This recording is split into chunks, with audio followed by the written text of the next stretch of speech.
Welcome to the forecast. Tonight I'm joined once again with Zach Lubin, Shelton Mack, and Dave Havett. If you guys are watching this, make sure you hit that subscribe button down below, and let's get right into it. Tonight, we're gonna bring a variety of sports talk in, little golf, little basketball, but I figure there's no better way than to start with my background and a little bit of college football. I know we all love that. Big time fan here. I know Zach's a big Michigan fan. I know Shelton's a combo maybe, a Pitt and Michigan. He can say shake to that. And I know Blue he's a Buckeye, but leaning Michigan these days, which we might have a little conflict there. Oh. I'm going to share my screen real quick, and we're going to fire right up with a quick highlight.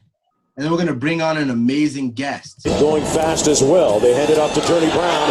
Between the tackles, still on his feet. Bringing that smoke with the straight arm, still going. Journey, touchdown. Unreal run, as y'all can see. We're talking one of the best. Let me go ahead and pause that real quick. We're talking one of the best in the game. A Meadville native, hometown, local. Outstanding running back, Cotton Bowl MVP, Journey Brown. Let's bring him in. JB4. Boy. His connection speed clearly isn't as fast as those legs. Guess not. How you doing tonight, my man? Cool, just chilling on the day for you know me. Good. So I just want a quick intros. I'm joined with Lubin, as you would know, Shelton, and my roommate from college, Dave Havett. We played PS4 together. Me and you? Oh, yeah. Back in the day, yeah. Yeah. Oh, God. The one time Casey let me play with him, yep. Stop. That. Hey, so we're going to get right into it. We don't want to hold you too long tonight, but, we just showed a clip of the Cotton Bowl. You had some amazing runs that night. Could you maybe describe to us how you felt after that game and maybe how your life has kind of shifted since those moments? MVP.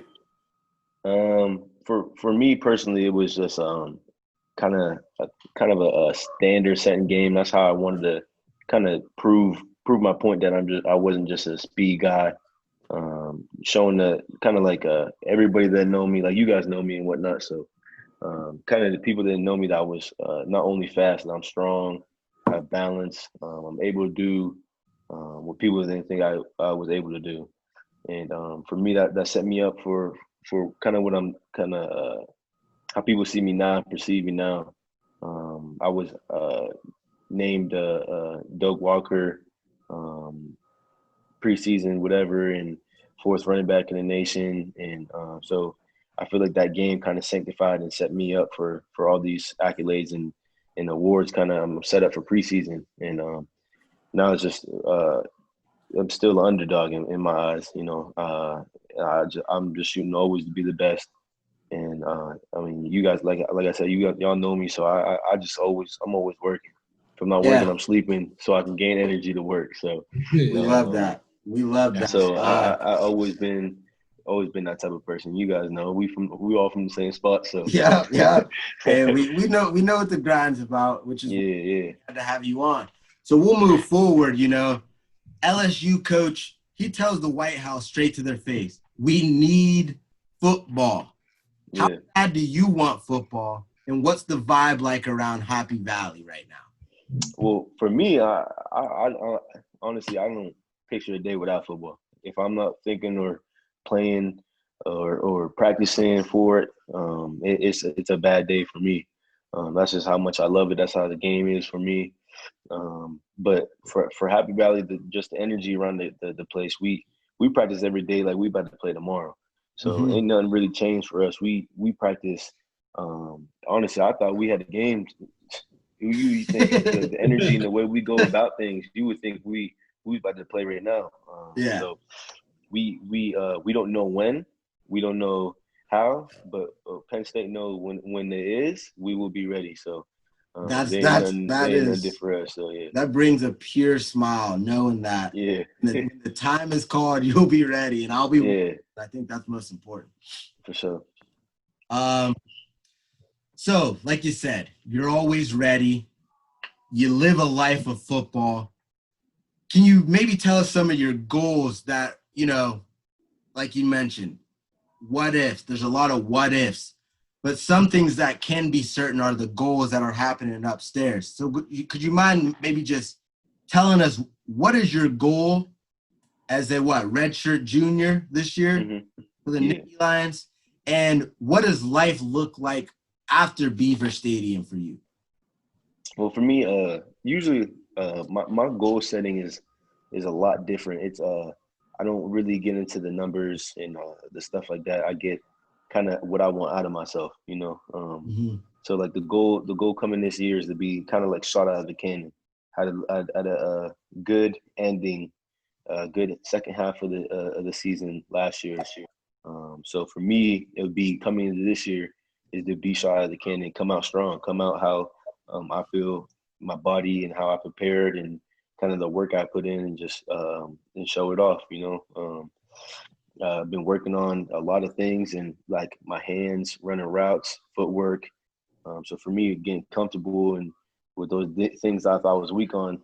So now it's just polishing things up and to be that all around back, be that back that people would want on their team. And to do that, it is we do have to play.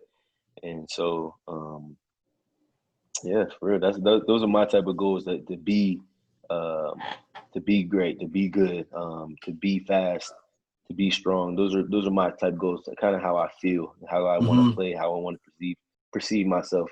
Those are my type goals. Not get 1,200 yards, scored this so many touchdowns. Right. That's how I feel like you get caught up in the moment, and you get caught up always trying to chase that thing. If you just always expect the best out of yourself or hope for the best for yourself, I think that's really what that stuff will come. That's it. So right it's there. if you don't. So it's more of the self game versus the numbers game. Yeah. If I always feel if I prepare myself for those type of games and be ready, so when they perceive themselves and where they come to, I'll be ready for them type moments. And when I prepare myself for those moments, those big time plays and big time games, when that hole opens up, what are you gonna do? If I prepare myself instead of saying this is what I want to do, I feel like that's when they come. That's when I will be my best because I prepared for that. So Exactly. that's where If I you will do put that- on the tape and stuff. Yeah. Numbers will solve themselves. Yeah. Exactly. And that's the kind of the thought process I have. So take care of this stuff. So when I'm ready, that other stuff will take care of itself. Great. Absolutely. So just for a note from me, I went to week 1. I believe it was Idaho. Yep. I'm in the stands cheesing. Look. Yeah. I'm in the stands cheesing. You know what I mean? Like, Yeah. Right. Showing it up. And I guess a 2-part for me. My question is, can you tell us one of your favorite moments in Happy Valley? And I'm going to back that off of mine, which was I walked in that building. You scored the first touchdown. You looked at your students and said, this is mine. This is mine. Right. I'm here now. So tell us, the fans, what is some of your favorite moments on that field in Happy Valley? Well, I would say one of my favorite moments was because I ain't never scored other than that in Penn State. But after that first touchdown, that was just to kind of feel your home crowd yell for you and finally score for me, because I didn't play a lot the year prior. So to finally get out there and to do it in front of your home stadium, that was definitely one of my favorites. But I would say the Rutgers game when because I just had lost my cousin, our family. So when I went out there, I already had a lot on my shoulders, already had a lot of stuff on my mind. But for me, it was kind of like I said, like football is just that to me. So like that's sanctified when I come out on the field, ain't nothing but nothing. It's football and only football. And here I actually learned how to separate stuff off the field from football. So when I went out there and kind of displayed, and then I got to explain kind of what I was, playing for that game, and why I had 3 touchdowns. And I feel like that whole week I was just like carrying that with me, and I felt bad for Rutgers because I took it out on them. That's how I felt like.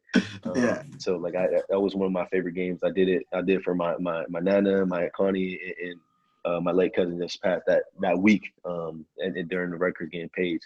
And so I felt like I gave a huge shout out to his immediate family after the game, and it was just good I feel like that was a good one for Meadville back home. Love it. Love to hear that. Real quick, do you want to touch on the Nana? Like we see neck guard. Can you want to touch on that? Yeah. For me, that was the sunshine of my life. Before it was only football, it was only Nana. Everything I did in life, everything I stepped different was to make her happy, and for me now it's for me, and I didn't realize fully that when what I was doing for her was really what she perceived to make me happy. So that's why I wear it around my neck. I want people to know who I play for, why I do this, because in my eyes, when I was like, okay, like I'm gonna play football, I'm gonna go out here and shine, I'm gonna do this, that, and the other. I'm gonna say it's for Nana. That's when she was here. That's what I kind of that's what I seen. But when I got older, and I'm 21 now, I'm an old head too. Like I started realizing, right. I started perceiving. I would like sit there, because when you lose somebody that close to you, you're like, damn, like it hurt a lot. So your perception had to change. Yeah, then I was like, I seen kind of was like damn, Nana always wanted me to play football. I love playing football. Like I was like, oh, Nana would want me to do this. Nana would want me to do that. So I wasn't really doing it. I wasn't doing it for Nana. Nana was, she was wanting me to do this because this is what made me happy, So that's what kind of like, so I'm like, damn. So when I really like realized it, don't get me wrong, I wear it because I love that girl. I love that woman.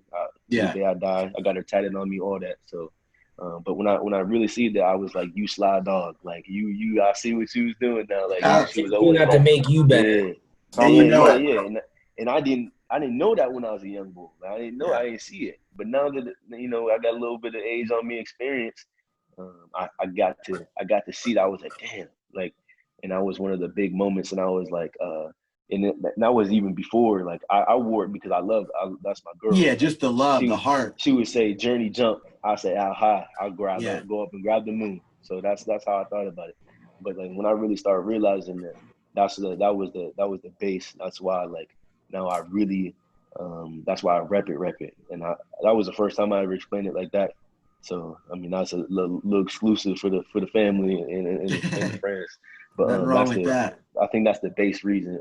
That's how I feel from the heart. That's why now when people ask me, that would be why I explain it. And it was not too long ago when I was thinking about that. So that's why it was first heard on here. Great. So now that we know the true fuel to your fire, we just got one more question for you, and then we'll let you go. We'll sadly let you go, but we will have you back. Rest assured, we'll have you back. But after knowing that fuel, after knowing where you come from, after knowing what you can look forward to as an underrated recruit and now emerging as a national star, what do you say to young football players out there that may be looking at Journey Brown as a role model? I want to be like that guy. What does Journey say to them? For me personally, I would just say, because I was that kid, and I never really put in the thought what would I say to somebody. But I would honestly say patience is probably one of the biggest things you can have. But patience, it doesn't mean sit around and wait. Patience, in my opinion, means prepare yourself and be ready for the opportunity to present itself.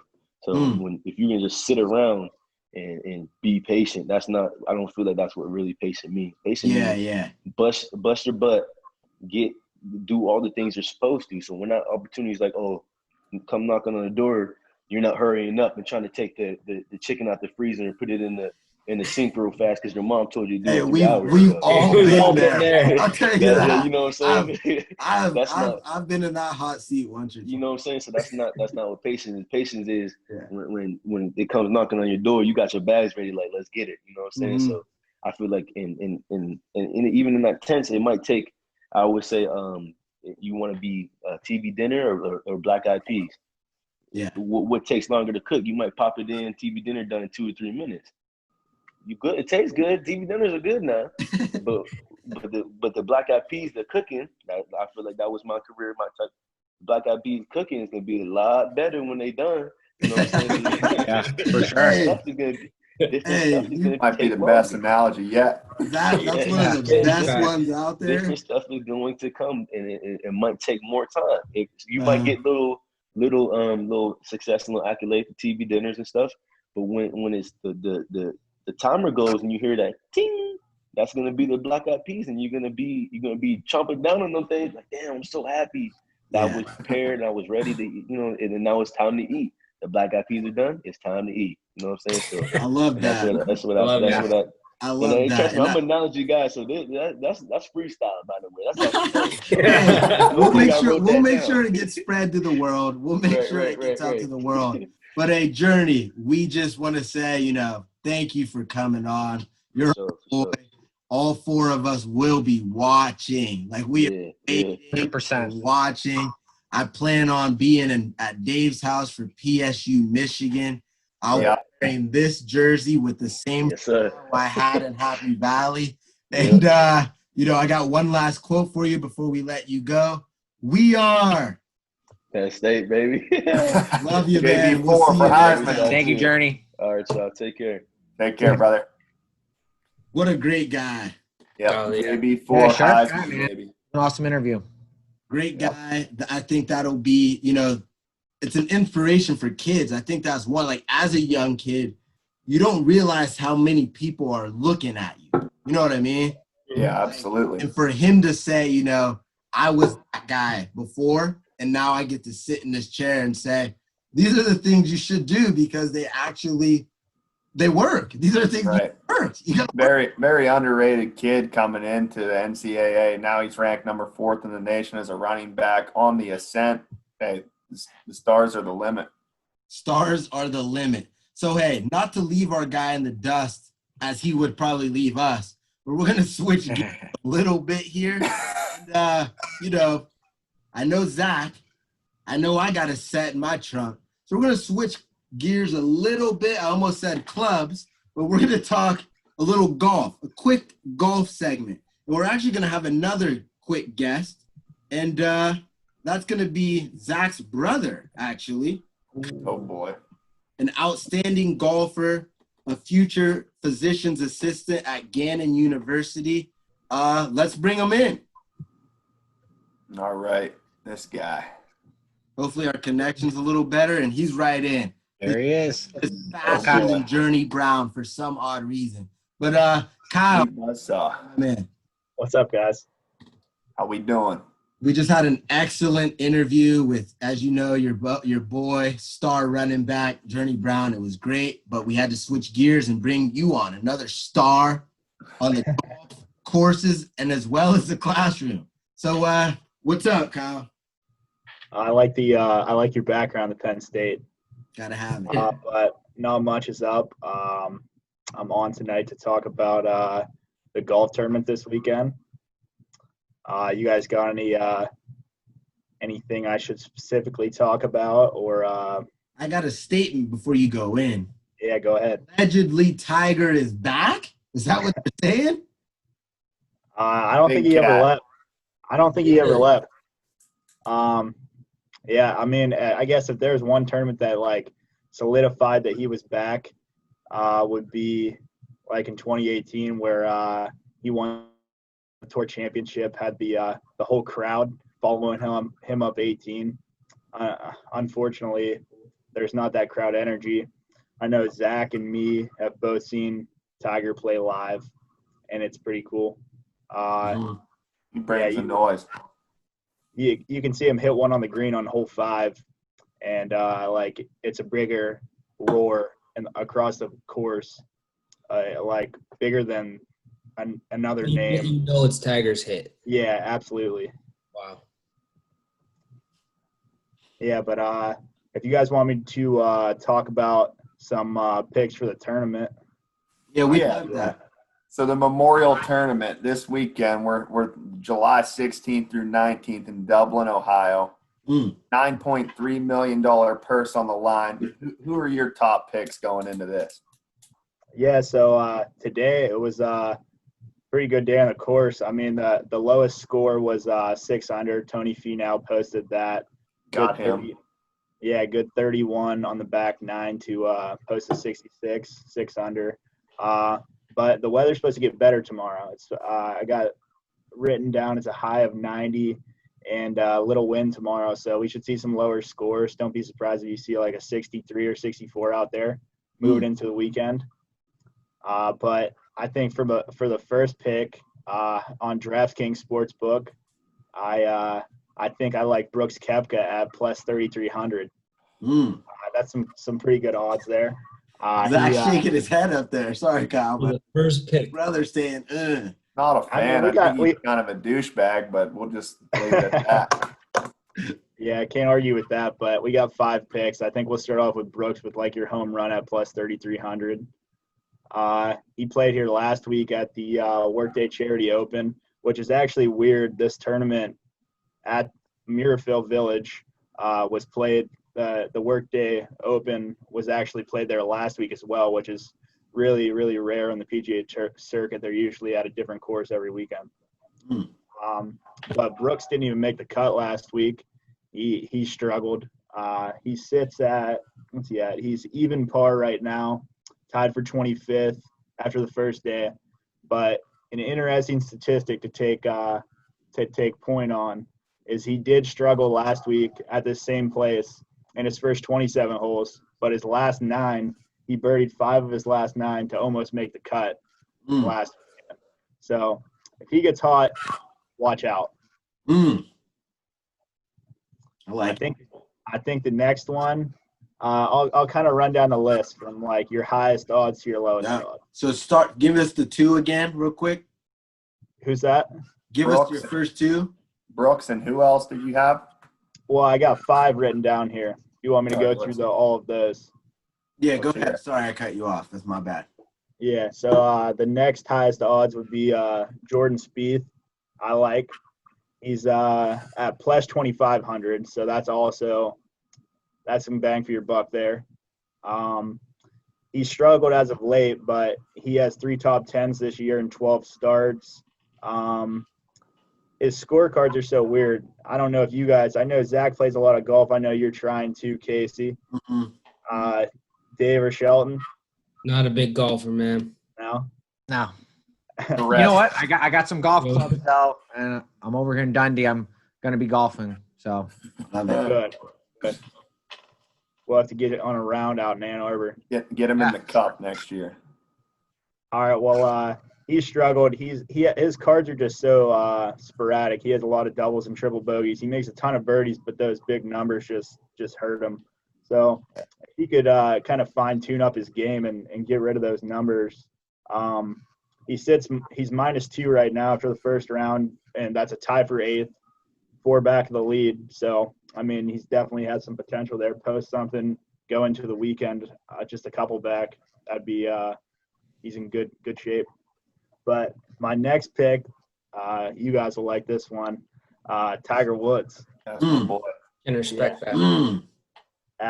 He's Big plus cat. 1,400 after day 1. He left some out there today. He's hitting the ball better or as well as anyone on the course, but it's just a matter of whether his putter gets going or not to see him really jump up that leaderboard. Like I said, he's -1. He's tied for 18th. Tiger's next win is big. It's he sits at 82 wins right now in his career, which is like obviously a ton, but that's tied with Sam Snead for the most of all time. So his next one breaks the record for the most wins out of any player in history. So go. A lot of people have slept on him breaking that record, too. They said he was done. He comes back, wins the Masters. So I think Tiger really wants that badly. So he'd love to do it at a course he's notorious at winning for. Would be a great time. Yeah, Jack's Place, which is actually – he's also chasing down Nicholas for the most major wins. I think that one's tough. He's 2 or 3 back.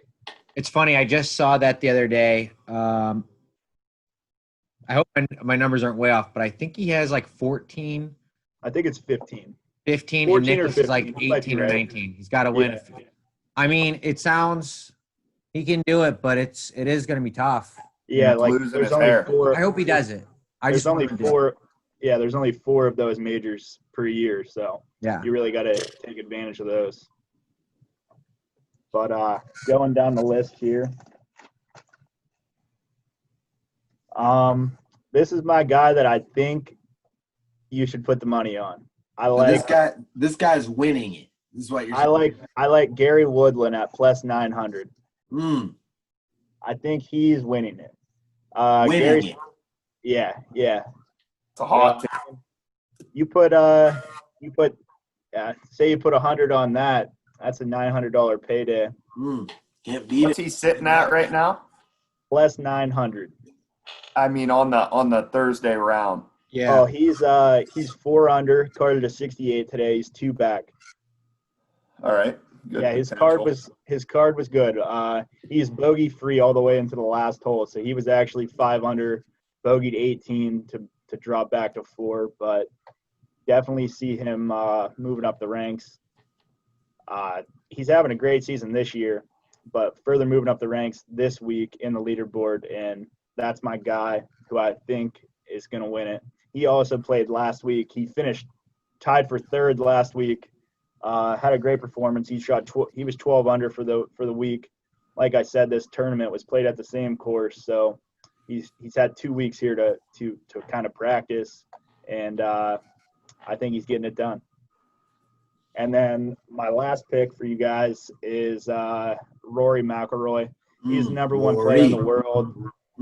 Yeah. Got him on my FanDuel as well. Yeah, he's plus 750 right now. He's 4 shots back where Gary is only 2, and Gary sits at plus 900, and Rory's only plus 750. But I mean, plus 750 is still great odds. That's good money there. Yeah. He shot 2 under today, a 70. He's tied for 8th going into Friday. Like I said, he is the number 1 player in the world right now. He's also ranks 1st in strokes gained tee to green, and his scoring average this year is just high of 68.5. He's the best player in the world right now. So he hits the ball so well. If he could make those putts back on the green, make some strokes back there, he's been that guy for a couple of years too, right? I remember when they got rid of Tiger, they made Rory McIlroy the video game. Oh, he's right. He's always right up there. Yeah. Yeah. Like I said, he's the number 1 player in the world right now, and he's really gonna. I think him at plus 750 is a good bet to have. He's played 9 events this year, 6 top 10s in 9 events. So that's incredible. Pretty badass. He's the real deal. Looks like that'll get you a number 1 ranking and a paycheck. Absolutely. I'm gonna take your advice and go with Gary Woodland, though. All right. I don't care if he's like number 1. Gary's tournament to take. Sounds good, boys. So Kyle, thank you for having us. Next golf event, bring us back some more info and hopefully a couple wins on these bets. Good luck on those bets. The forecast is going with Gary Moneybags Woodland. You got anything left? Yes, sir. Before you depart? I'd say lock it in now while it's plus 900. It's going to go down. Appreciate it. Hey, you all right. Up there, and we'll see you next time. All right, guys. Thanks for having me. Have a good one, Kyle. Yeah, good night, my man. Yeah. All right. So, Woodland kind of went under my radar. I didn't have him on my sheet at all. I did pick Finau, who's the leader right now, 6 under. Yeah. Everyone's saying he can't hold that. think one thing to look out for is my man Tiger. Can never sleep on Tiger. Bryson DeChambeau is hitting the ball 330 yards per drive. That's Crazy. That's absolutely unheard of. I mean, yeah, the technology's great. We have new drivers, whatnot. It doesn't He's matter. +1 on the day. The dude's put on a few extra pounds. I guess that's just making him launch the ball down the fairway. 330 yards on average is a long, long way. So I agree. you can never sleep on that guy when you can hit a par 4 and 1. I mean, he's something else. But Yeah. I like Rory McIlroy at +750. I don't want to really lock in Kyle's Gary Woodland pick, but it's hard to not take at +900. So watch out for McIlroy. Tiger will make the cut, and don't sleep on him. So that's my take on the golf. And you said Brooks Koepka is your favorite golfer, correct? I cannot stand him. He said he's a very, very Why don't you like him? I'm a fan, but I don't watch as much. But Yeah. I kind of like Brooks. I just think he You don't barks like up the wrong him. tree. yeah, Something about him, man. I just don't like him. I'm personally a fan, but I don't watch as closely. But I have been getting into golf. I'm going to start golfing more. I've been golfing, Ohio's a hot spot for golf. and I've been watching it. So Yeah. You're an Ohio native. Well, hey, yeah, Dublin, Ohio. probably personally gonna stay away from the golf this weekend, and but I'm still rolling. If you ask me, I'm taking Kyle's pick. So I don't know much about it. Like I said before, I got a club in the back of the trunk, but I ain't no Tiger. Could be, but far from Tiger. But hey, we got a couple sports that are making the restart, and I think it's vital. I think the time is now to just, get a couple takes, a couple ideas flowing about what we truly think about it. So, let's start off with the NBA bubble. A projected July 30th restart, 22 teams, I believe an 8-game play-in, and then a not East versus West. It may be the first time in a long time, but they're just going to do a ranked playoff. The best team versus the worst team, and they're going to go with the bracket. So let's do a little bit about that. Habit, what do you think about it? I know you're an NBA guy because we used to play 2K. Like I remember in the dorm, 2K, like 11. Habit was the only guy buying 2K. I wasn't a big fan. So we'll start out with Dave. What do you think about this restart? The NBA, they were the first sport to really shut it down with the Rudy Gobert COVID incident. But once again, they're back. So what do you think? I'm happy it's back. I just hope I think if we can have sports back and everyone can stay safe, then that's what everybody wants. So Exactly. I'm really excited about it. And I'm assuming that they have a really good plan and with this going forward, that there's not going to be anybody there, right? No crowd. Is that From correct? my knowledge, just so. It's just ESPN, players, baby. I'm sure they're going to be testing them all the time. So yeah, I'm really excited for it, and it's exciting that they're changing up the format. And I think the results are just they got to be different than what we've seen. Like they got to be different than the fact that they are mixing it up like that. And the fact that this is such a quick tournament. It's not like a normal full season and the whole playoffs. I think we're just going to see different results because usually you go through a long season and you get worn down from the season and you have all these games. I think the guys who, and I don't know who they are exactly yet, but the guys who can just go on a sprint, I think we're going to see different results than we would have, which obviously, it didn't happen that way, but yeah, so I'm excited. Yeah. I agree with you, Dave. There's a heightened sense of play, right? Everybody, their careers have been postponed and they've been quarantined, not necessarily sure when they're going to come back. All get together, quarantine for however long it takes. And then with having that time cut short in your season, you get hungry, right? You want to play, you want to leave it all out there. It's going to be short. So I agree. I think the results are going to be a lot different. I think we're going to see a higher energy level than we have in the past. Yep. I agree. So on Shelton and Dave's note, they're saying change the schedule. So you're taking away from no LeBron for what, number 10 in a row? Or what we saying there? Oh, who do we got winning? Will we see? Well, I want to know two things. And we'll go around the horn. Will we see King James back in the final, as well as your early prediction to the NBA COVID champion? Who you got? I do like the Lakers. I'd have to look at how these teams match up, but the Lakers, I think it greatly favors them. They were doing awesome before the NBA season got shut down, and I think it really favored them that they didn't have to go and play through all the rest of those games. They can go on just a playoff sprint now. I think it favors LeBron and Anthony Davis, and if they're healthy, they've had a lot of time to. I'm sure they were training, but they've had a lot of time to feel good. So I don't know if the Lakers are going to win it, but I think we are going to see King James in the finals again, 10 in a row. Is it 10 in a row? Not in a row, but 10. It's hard for me to pick who's going to win it, but when I say like a different result, I guess I mean the sense of competitiveness, the short time for everybody together, the best games that they can time over time, but not in an 82-game season. Mm-hmm. So to counter that, so that means to me you're still going with King James. It's hard not to.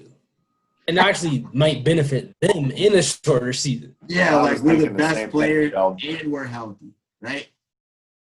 Yeah. Yeah. A break could only help that, man. LeBron's still good. He's a little bit older. He got banged up last season, but this season he looked like LeBron, and he hasn't had to go out there and just, dominate the game, day after day. So I imagine we're going to see a fresh LeBron.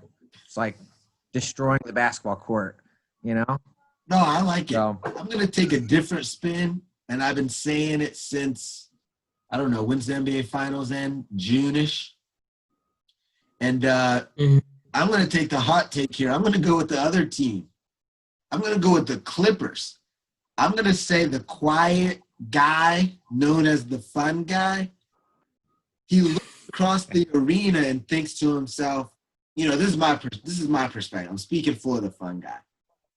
He went back to LA to tell the world that you can't just move to LA and start claiming it as LA Bron. Like, no. I'm from LA. Right. I'm not going to go in the media and hype it up. I'm not going to do a decision. I'm going to win my chip. I'm going to put it on my shoulder. I'm going to go back home to my city, and I'm going to start bringing in chips. I'm going to start bringing back my community chips. So I'm going to go with the fun guy, the Clippers. The Clippers, and it might end up being with the West, East versus West. It might be the fun guy versus LeBron, but my heart's sticking with the fun guy, the returning NBA champion.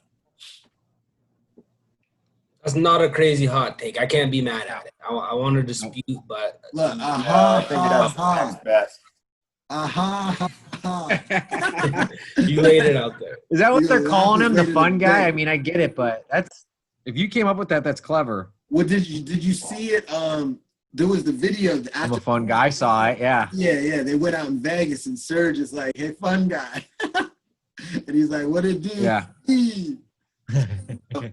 He's a humble killer. Yeah, but he focuses on. He actually reminds me a little bit of Journey. They have a focus and they stick to it. They're not trying to be in the media. They're not trying to be the guy, the Showtime guy. They're just, I'm here for business, and that business to me is winning. And whatever I got to do that, I don't need everyone in my face to see me win. I'm going to do my job, and I'm going to go home to my family. And I think that is why I'm going with the rush of Kawhi, the silent killer. Well, I got to say, if he wins with the Clippers, which is actually a good pick, it's a really good pick. But, man, where would that put him in, the goats. I mean, man, if he wins with the Clippers, it's like any team this guy plays on, they definitely have a chance of winning. That'd be the third team he's won it with. He'd be the best player on the team. So that'd be awesome for Kawhi to. Yeah, it would be super impressive. And obviously another team that is, I feel like with basketball, it's really not hard to pick the teams. If you really look at the past, I don't know, ever since I've been watching basketball, there's not a lot of upsets in the playoffs. And it's usually the number one teams. If you look at the NBA Finals, it's number one versus number one. So Milwaukee Bucks, they definitely have a shot too. That's the number 2 team. Don't forget about them. So honestly, though, I mean, what's fun about hockey is there's upsets. Things happen. Goalies get hot and stuff. Basketball, it's pretty straightforward. It's straightforward. You go with the number one team, and so the Clippers, Lakers, Bucks. Those teams, and like me and Shelton were saying, I mean, we could see something a little different because maybe some other team out there, like the Miami Heat or the Raptors are ranked. Rockets. The Rockets, just teams like that, they can just put together a nice sprint here. Just, you got to win. Well, speaking of the Rockets, Russell Showtime Westbrook, now that's a guy who you want to see. Got COVID. Special stuff. He has COVID. So, you start asking what does that mean for the Rockets? They start playing basketball in 14 days. How many other people are going to get a negative test, and that's the question not only does the bubble have to ask, but, as we move along to sports like the NFL, if we want to touch on that, what does it mean to have one of your stars test positive? What does that mean for the team? What does that mean for the morale of our nation? Like, does things go on? Or I don't know. I personally don't have the answers, but I'll give you a quick segment. NASCAR. So this is a sport where, it's as booming as football. Obviously, I don't think too many people in this group are watching it, but if you look at the statistics, people are going and watching this thing. So they had their first major event last week, Bristol. The average capacity of that stadium is 140,000 people. They opened it to a capacity of 30,000, but the show went on, and again, there are states that aren't really abiding by COVID laws or whatnot, but, to see that as the first major sport, and this is this past weekend, 30,000 people flooded at one place. The results are coming, you know what I mean? And I think that's the part that scares me. Like, was it good? Yep. Or like the 30,000 people just get no.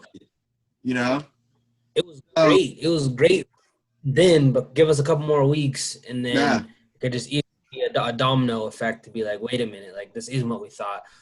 Or, if you want to be a little optimistic, like you could hope the numbers aren't what they realistically could be, and then see sports continue. Well, because as we know, you look at the stadium. Good or very bad. We're talking 120,000 in there. NFL stadiums, a little smaller than college, but we're talking no less than 80K every Saturday and Sunday in America. No less than 80,000 people. Is it doable? I don't. Florida will tell you it is, but I don't know. I just don't know, and I don't know if that impacts playing. What do you? It's funny. I don't know if you guys kind of feel the same way, but I guess even when coronavirus is over, whatever, it just makes me think, like, even before it happened, it's kind of weird. Like, I'm looking at behind Casey, like his background. It's kind of weird that there's just so many people crammed in there like that. Like, forget about coronavirus. I'm just like, man, I guess you don't keep track of the people, but man, I wonder how many people just get sick just in general. Like, you're just germs. That's a good. I never really point. thought about it at all. Well, yeah, because I'm looking behind you, Casey, and it looks like it's just like ants, but like that's a stadium with 105,000 people on it. Think about all the times you just come home from wherever and you just didn't wash your hands before. Yeah. Like, it didn't cross your mind. Right? You know what I mean? Yeah. The first thing you do is to not wash your hands. Now I come home, I'm like doing the 20-second drill. I'm doing it's funny how because something bad, we all start doing stuff we should have been doing. We were supposed to be doing that anyway. We learned in the first grade. Yeah, right. Kindergarten. It's a shame, but at the same time, I guess, sometimes you got to get slapped in the face before you start changing, But let's talk a little bit more football while we're here. In recent news, Dak Prescott, my boy Patty Mahomes signs a lifetime contract to the Chiefs while Dak preaches, "Where's my money, Jerry Jones? Where's my money, Jerry Jones?" And it appears to me that Jerry sucks. I don't want to speak for Uncle Jerry, but it appears to me that he's thinking year to year, I don't know if you're my guy. Well, what am I paying you $50 million a year for? I don't know if you're my guy yet. So, yet again, no contract. He franchise tagged, which he's still getting a check. Let's not sleep on that. The man will still get, I believe, $28 million. I'll take it. I'll take it to re-sign. But what do you guys think about Uncle Dak? I'm not sold. I saw a team that had the potential to make the playoffs against the Eagles, the division rivalry, and Dak went home. Zeke and this guy went home. So what's your guys' take on Dak? I think he sucks, to be honest.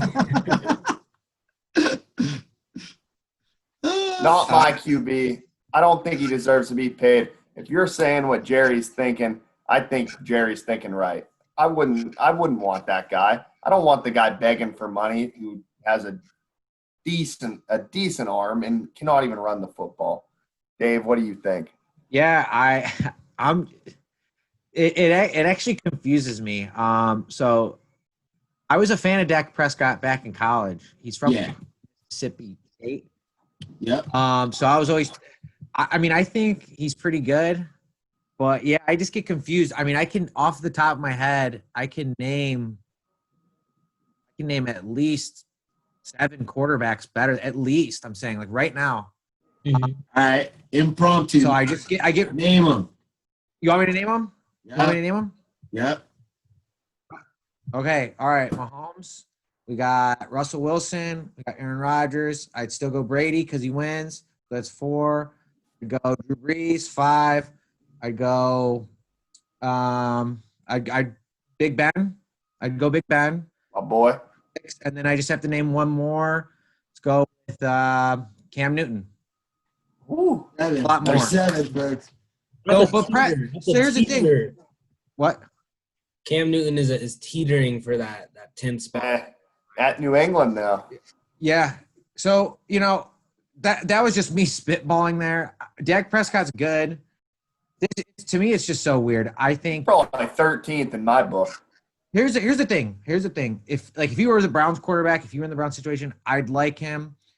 But the problem is like they're not winning. If he was like, hey, I got us to the NFC Championship, or we made it to the Super Bowl, or we won a Super Bowl, then he'd be in the right. But I think the reason why this is not working is because, yeah, we think you're pretty good, but yeah, I think Jerry Jones is like, I don't know if I want to keep you. We're not getting results. Yeah, I wouldn't want to keep him if the Eagles are living rent free in my head. Not a chance. So I think he's all right, but he's not getting results. He's not getting a lifetime contract, is what you're saying. No, and he's talking like he wants it, and he's getting what is. What do you all think that's all about? Is 1 year. Is that ego? Is that I guess I'm just confused because, many will argue Mahomes, maybe that was a one-time, okay, if he won the Super Bowl, is he going to win 5 more Super Bowls? Nobody knows that. And many analysts would argue, I don't know, why'd you pay that guy already? You got 2 more years on his initial deal. Wait it out. See if he gets hurt. See if he's still good. See if y'all make the playoffs. But I see a guy like – I think it was the best football decision ever. I agree, but I guess I'm just saying I can see how someone would say no, but then I just want to get inside Dak's head. Maybe we can bring him on. Who knows? But it's like, yeah, what is warranting you to think that you deserve? Maybe he's just looking at the Dallas Cowboys bank account. I know y'all got billions in there, so pay me. But if he's not looking at it from that perspective, he's comparing himself to the league, the mouth needs to take a back seat, in my opinion. It's like, go play football and show your boss. Yeah. So let's go ahead and pay that guy $30 million. But for now, you went 8-8 and didn't make the playoffs. What do you need? What are you talking about?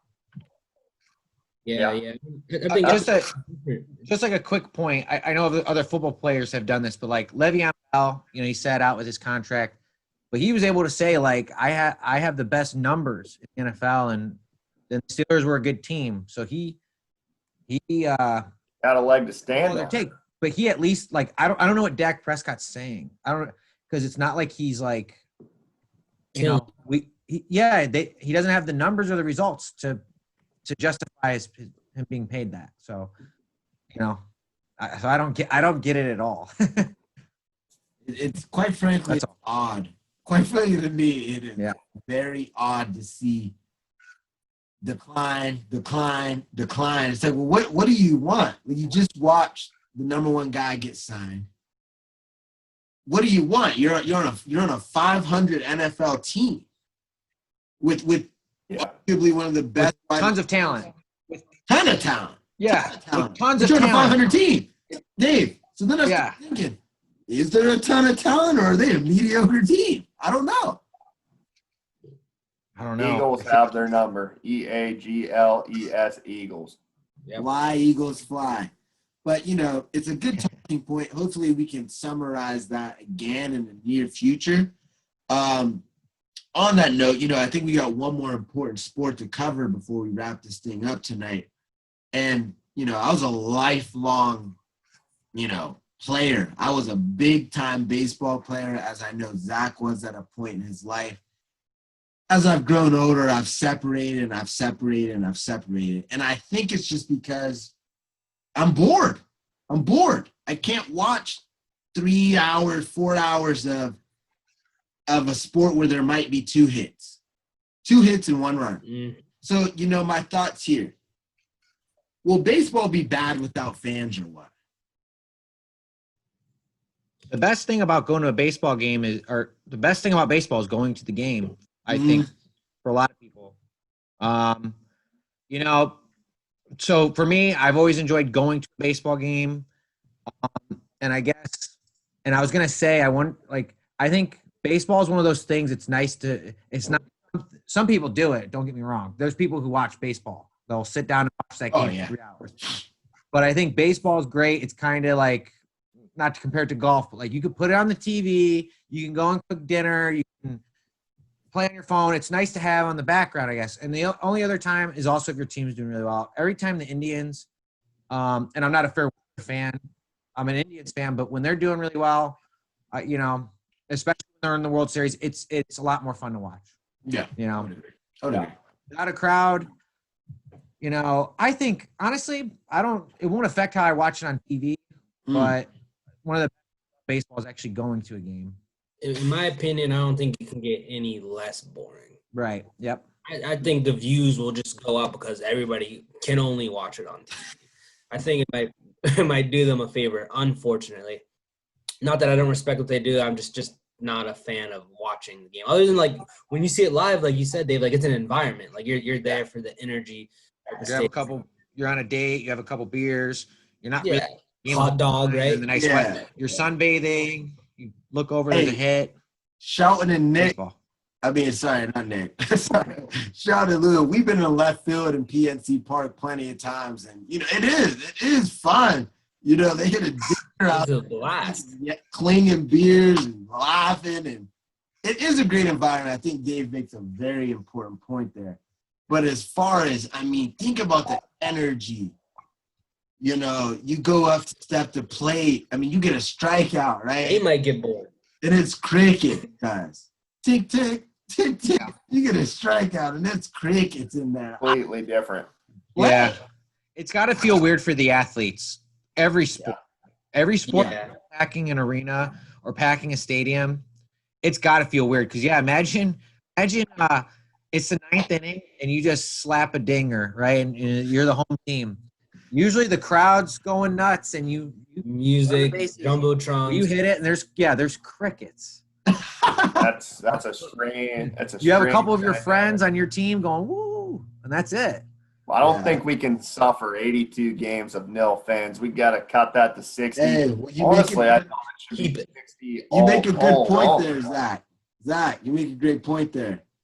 This year they're only bringing 60 games in. 60 games. Wrap it up. 60, and let's get ready for next year. Yeah.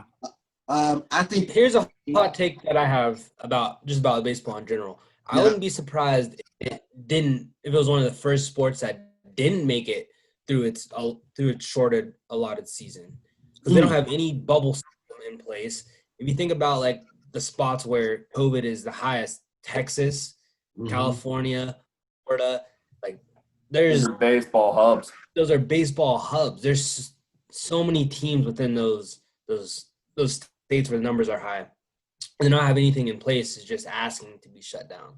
Not to mention trouble. You're making a good point. Never thought about that. And we can argue that same for football. Like, what's the plan? What's the plan? They don't know. They don't know the plan. So that's the issue in America right now. NBA is the only one that has a legitimate plan. NCAA is shaking in their boots. Hey, one thing I do know, for some odd reason, they make a whole lot of money out there. Not really sure how, but I find it fascinating. Now, just hear this out. Mahomes can sign a Mike Trout-like deal. Now, put this in perspective. The number one sport in America is football. I don't even know where baseball, America's sport. We got to ditch that. Let's go ahead and ditch that. It ain't America's sport anymore.